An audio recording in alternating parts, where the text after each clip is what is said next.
We're going on an adventure.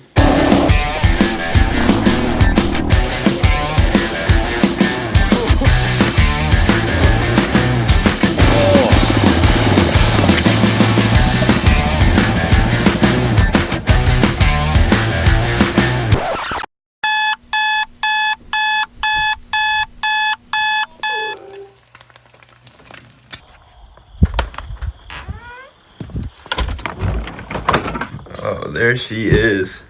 Got it partially packed up last night. It's 5:45. It's so early.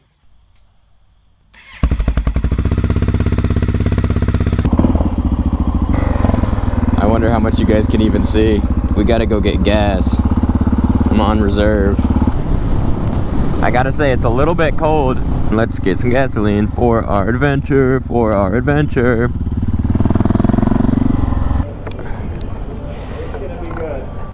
It's gonna be great.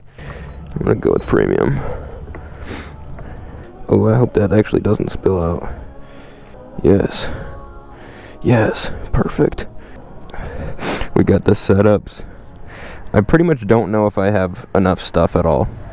I got my tent, some clothes and rain gear, hat, and then just a bunch of random crap in the box. Socks, MRE. Yeah, it's time to hit the road.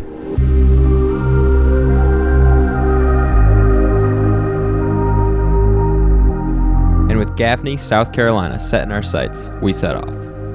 From there, we would go north into Pisgah National Forest in search of the foretold twisty mountain roads. The only problem was, from home to Gaffney was just north of 200 miles, so we had quite the journey ahead of us.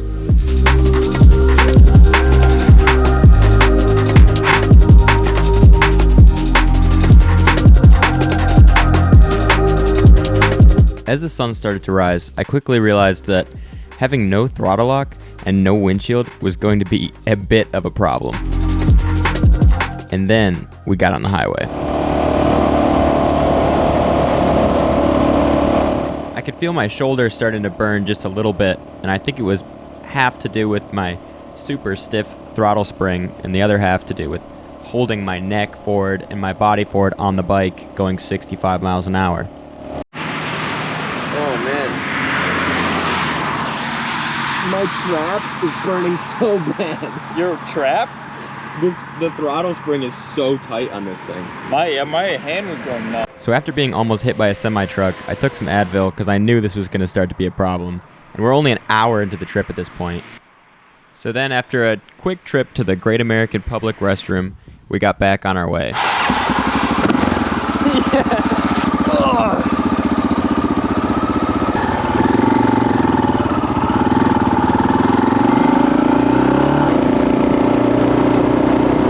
A little bit into our ride, we started to notice that the weather was starting to get worse and worse.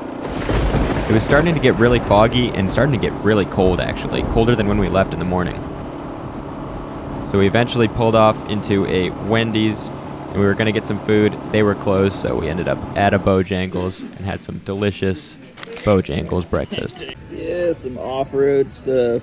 We had food in our stomachs and coffee had warmed us up. So now we're about to hit the road, and I had fashioned a little throttle lock out of 2 zip ties, which actually ended up working perfectly. There we go. We hit the road with determination in our hearts.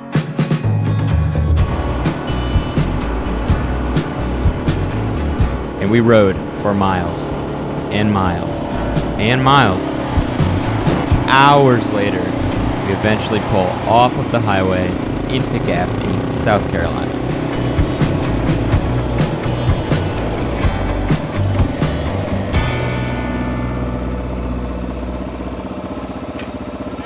Are we in Gaffney? Nice. Awesome.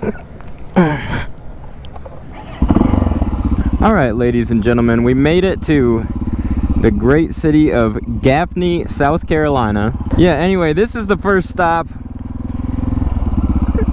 This is kind of like the beginning of the ride. So, and I'm at Walmart because Gus had to go to the potty. A few moments later. Gus is all Gus is all cleared out. Let's go hit some trails. So we're 6 hours in, a little more than 6 hours in. We had lunch at the Ingles, the grocery store. And now we're heading towards the area that the trails should start, or at least like dirt roads should start. And it's already way nicer riding than the highway. It's starting to feel a lot more backwoodsy. Oh yeah, we're almost there though, I can taste it. I know, you can see the mountains like every time you cross. Yeah. Yeah, that way. All the Harley guys with no helmets on. I know. South Carolina. I wouldn't wear a helmet on these roads. No. What's up?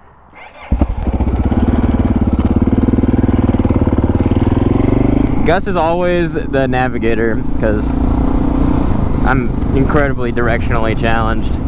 So we were using an app on Gus's phone to try and find some marked adventure roads. Some of them paved, some of them dirt. So we journeyed on trying to find these roads. Oh, I can see some good mountains over there. Oh, I'm getting excited. There's a Dollar General. That's how you know you're in the middle of nowhere. Little scooter. Is this light gonna let us go? Is it skipping us? There we go. Country roads, take me home. See if this guy waves. What's going on? Oh, I waved at him because he went to scratch his head. That's embarrassing. What is that? A Sportster 1200 for sale. Gay! Sorry. I didn't mean to say that. I'm sorry, I didn't mean to say that. We've ridden almost 300 miles today. I think we're at like 290 miles total. We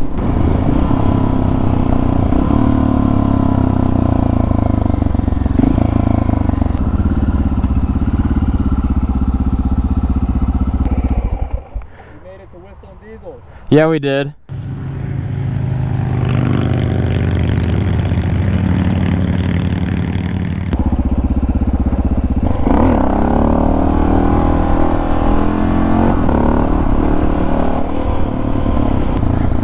Hey, check that out. What is that thing? That's a KTM. I think those are KTMs. This doesn't make sense. I don't know what's going on. I wish I had a phone holder. Interesting.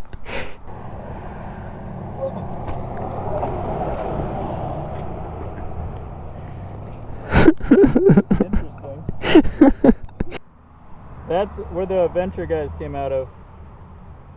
Where's the other spot? A little confused, we reviewed the map again, trying to find these marked roads. And then take a left onto this. Oh!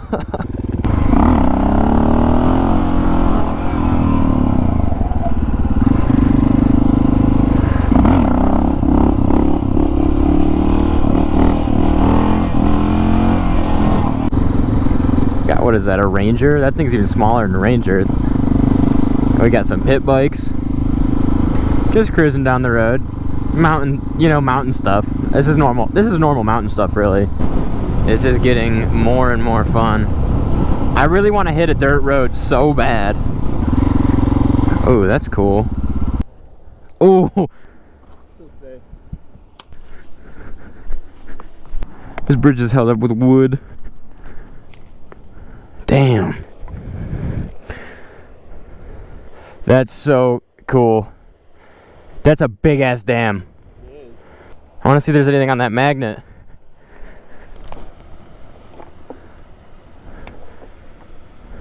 No, I think it's a level. Maybe it's a level. It's probably a level. It just set off an alarm somewhere. The level's out of control.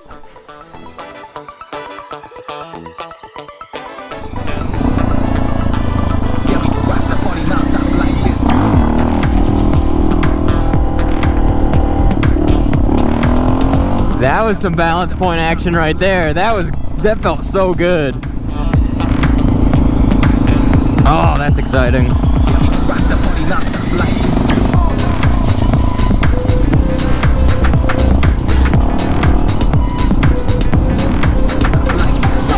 This is so much fun.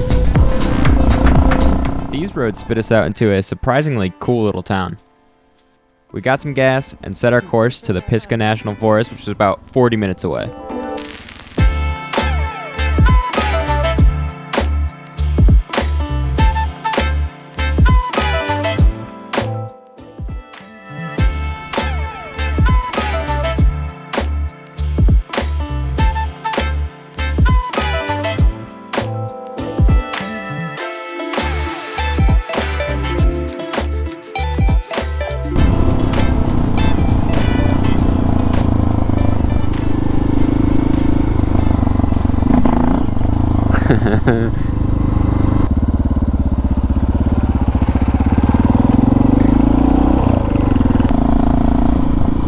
Oh yes, dirt.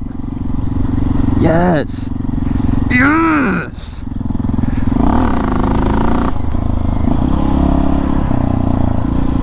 Gravel. What are they building there? The F-350. We had finally made it to some dirt, and I say dirt, but it's really gravel, and it was thick gravel, so it was a little bit hard to ride. And then we found this really cool tunnel under the Blue Ridge Parkway where we sat around for a while because we had just ridden for 11 and a half hours and we were tired.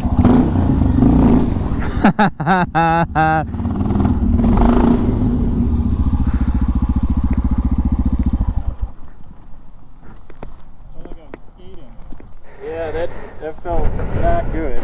That front tire. I know, bouncing around.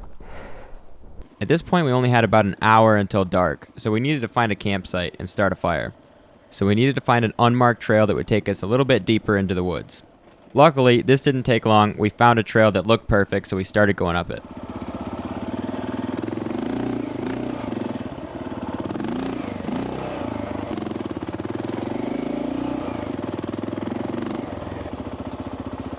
But then we came across a giant tree blocking our path, and me, in my infinite wisdom, decided that I was going to go under it.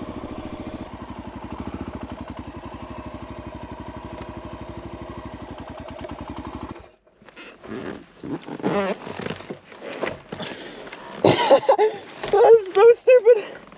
I'm kind of glad that I had the camera pointing forward here because I was completely pinned under the bike. It was kind of embarrassing. Watch him. There better be a good spot up there. That was way harder than I thought it would be. I started to make my way up the trail just to see if there was even a good camping spot. Trail started to get a little bit more technical. There was a sheer drop-off on the right side and lots of logs to cross. But at the top, I found a fantastic spot to camp.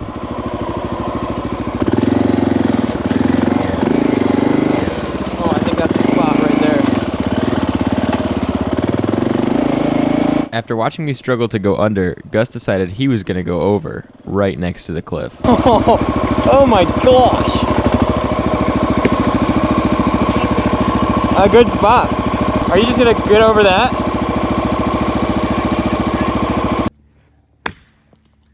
He chopped a patch into the tree, hoping to get just a little bit more traction and hopefully have a slightly lower thing to get over.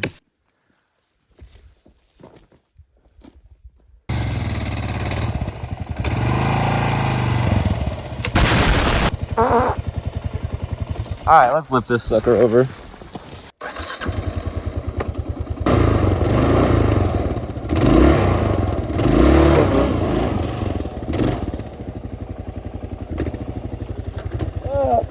That was too nerve-wracking for no reason. Why? The big giant cliff, yeah. With both the bikes finally past the tree, we were heading up towards the campsite, very ready to call it a day after our 11.5-hour ride. And then I came within inches of certain death, so close to dropping my bike off the giant cliff of a hill that was next to us. Here's a little picture. Anyway, we picked the bike up and finally called it a day. I started booking it, and I saw your back. Like, I was like, oh. Oh, it was another one of those hits where I checked my freaking collarbone and stuff because I smacked the ground hard. That was so stupid. just down. Dude, that log, that's a danger log. The one that I hit? Yeah. I didn't even see a log. It's That's probably the like issue. Crooked, and it's protruding a lot. Like a lot. Oh, I lived.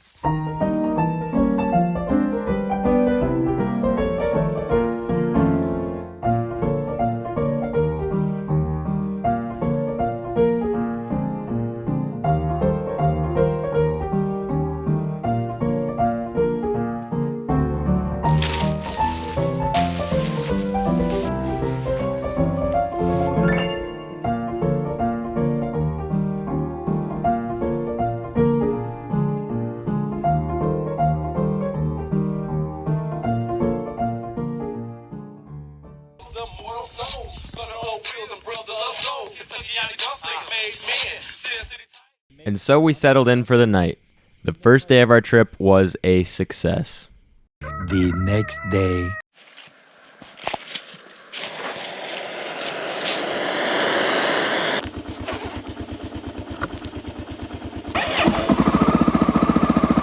Before we headed out in the morning, we decided to go a little bit deeper into the woods and do a little bit of exploring. Holy shit.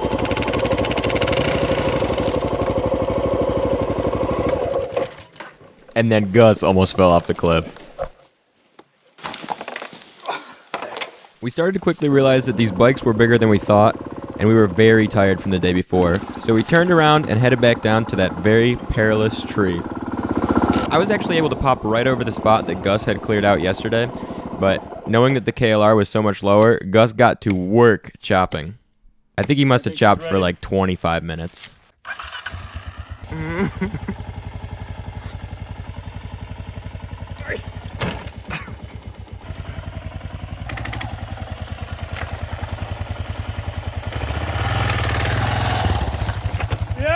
Perfect. And so we went down the trail, left the National Forest, and got on the famous Blue Ridge Parkway.